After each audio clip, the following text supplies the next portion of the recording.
Hello everyone, Binas world চ্যানেলে নতুন একটা ভিডিওর সাথে ওয়েলকাম তোমাদের সবাইকে। তো আজ আমি চলে এসেছি একটা কুকিং ভিডিও নিয়ে। আজ আমি তোমাদের সাথে শেয়ার করব চিলি সয়াবিন রেসিপি।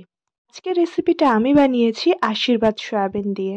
আমি সয়াবিনটা এখানে ফ্রাই করে নিয়েছি আর কড়াইতে তেল গরম করে তার মধ্যে আমি দিয়েছি আদা রসুনের পেস্ট আর কিছুটা কুচানো আদা আর রসুন দিয়ে ভালো করে নাড়াচাড়া করার পর এই শুকনো লঙ্কা বাটার পেস্টটা আমি এখানে দিয়ে দেব। আর তোমরা চাইলে শুধুমাত্র কালার করার জন্য এই শুকনো লঙ্কার দানা বাদ দিয়ে লঙ্কা বেটে তোমরা ইউজ করতে পারো, তাতে খুব সুন্দর একটা কালার আসে। এখানে ঝাল ও কালার দুইয়ের জন্যই দানা সমেত আমি এটাকে পেস্ট করে নিয়েছি। কিছুক্ষণ নাড়াচাড়া করে নেওয়ার পর এই পেঁয়াজ কুচি আর কেটে রাখা ক্যাপসিকাম কুচি আমি এখানে দিয়ে দেব, দিয়ে ভালো করে নাড়তে থাকবো। এরপর আমি এখানে ব্যবহার করেছিলাম অল্প পরিমাণ কেটে রাখা কাঁচা লঙ্কা। এর মধ্যে আমি সয়াবিন ফ্রাই কিভাবে করেছিলাম সেটা তোমাদেরকে বলে দিই। ফার্স্টেই একটু ওয়ার্ম ওয়াটারে পরিমাণ মতো নুন দিয়ে সয়াবিনটাকে আমি ভিজিয়ে রেখেছিলাম মিনিট 10।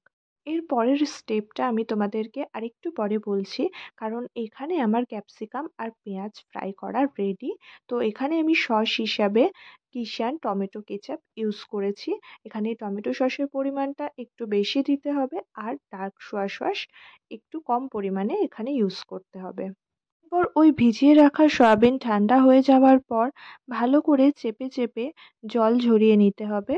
পর সয়াবিনের মধ্যে দিয়ে দিতে হবে পরিমাণ মতো আদা রসুন বাটা, স্বাদ মতো নুন, সামান্য পরিমাণে ব্ল্যাক পেপার, সামান্য পরিমাণে কাশ্মীরি রেড চিলি পাউডার, আর সয়াবিনটা একটু ক্রিস্পি করার জন্য পরিমাণ মতো ময়দা, আর দেবো এখানে কর্নফ্লাওয়ার, দেবো স্মুথ টেক্সচার আনার জন্য সামান্য পরিমাণে সাদা তেল। সমস্ত ইনগ্রিডিয়েন্টস দিয়ে ম্যারিনেশন করার পর এটাকে ডিপ ফ্রাই করে নিতে হবে একদম হিট অয়েলে। এদিকে তোমরা দেখতেই পেলে সামান্য পরিমাণ চিনি আর স্বাদ মতো নুন দিয়ে নেওয়ার পর এখানে আমি ফ্রাই করে রাখা সয়াবিনগুলো দিয়ে দিলাম। আমি কর্নফ্লাওয়ারটা রেডি করে নিচ্ছি। এবার আমি এটাকে ভালো করে নাড়াচাড়া করে নেব। করে সয়াবিনটাকে আমি এই মশলার সাথে কষিয়ে নেব।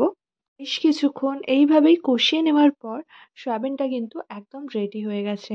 আর এটা দেখো একদম ড্রাই চিলি সয়াবিন হয়েছে। স্ন্যাক্স হিসাবে এরকম ড্রাই চিলি সয়াবিনটাও কিন্তু খুব টেস্টি লাগে খেতে। আর আমি আজ পরিবেশন করব রাইসের সাথে, তাই গ্রেভি করার জন্য আমি এখানে কর্নফ্লাওয়ার জল দিয়ে গুলে রেডি করে নিয়েছিলাম, সেটাই আমি এখানে ঢেলে দিলাম।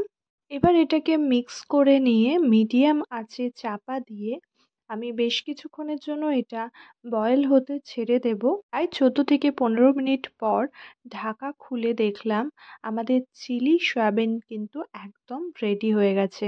গ্রেভিওয়ালা চিলি সয়াবিন, খুব সুন্দর একটা চিলি সয়াবিনের স্মেল ছাড়ছে আর কালারটাও খুব সুন্দর এসেছে। এটা আমি সার্ভ করলাম জিরা রাইসের সাথে, আর খেতে কিন্তু খুব টেস্টি হয়েছিল।